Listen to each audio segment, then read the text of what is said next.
বন্ধুরা, আজ তোমাদের স্টোরি ড্রয়িং করাবো।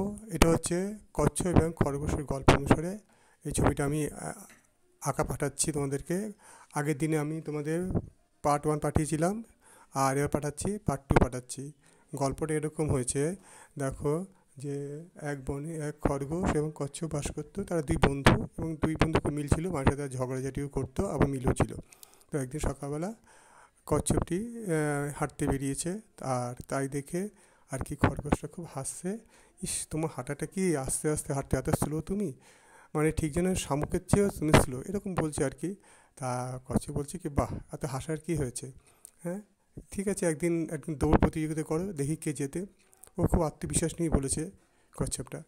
আর খরগোশ বলছে, মনে মনে বলছে, ওকে আমি জিতবে নাকি, ঠিক আছে তাই হোক। রাজি হয়ে গেছে। তো যথারীতি একদিন দৌড় প্রতিযোগিতা শুরু হয়েছে।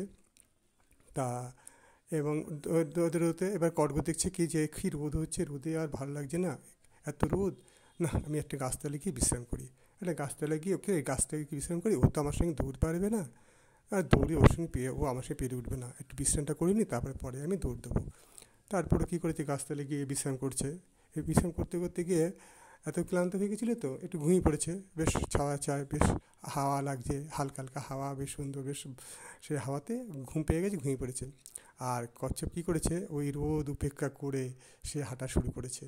সে হেঁটেই যাচ্ছে, এত তো তপ্ত রোদ, তো ওর আর রোদ আর কে হচ্ছে না। সেই রোদের মধ্যে হাঁটতে হাঁটতে হাঁটতে হাঁটতে গিয়ে ও দেখছি কি না, খরগোশটা ঘুমিয়েই পড়ে রয়েছে।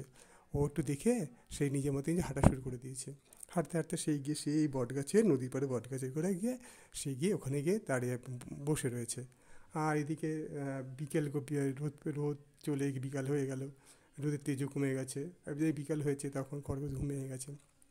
ঘুম ভেঙে দেখছে যে কী হলো, আমি ঘুমিয়ে পড়েছিলাম, দেখছি পাশে তাকে দেখেছি, কচ্ছপ, এই খরগোশটা নেই, কচ্ছপটা তো নেই তো।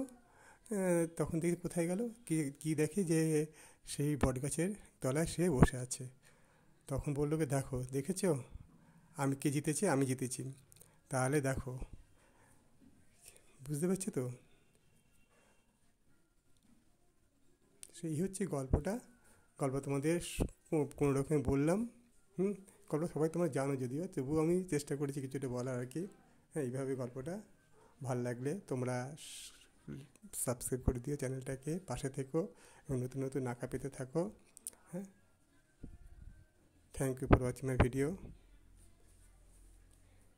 এইটার ব্যাপারটা হলো কি, যারা একটু ধৈর্য স্থির, তাদেরটাই সফলতা আসে, এটাই মানে গল্প বোঝাতে চেয়েছে।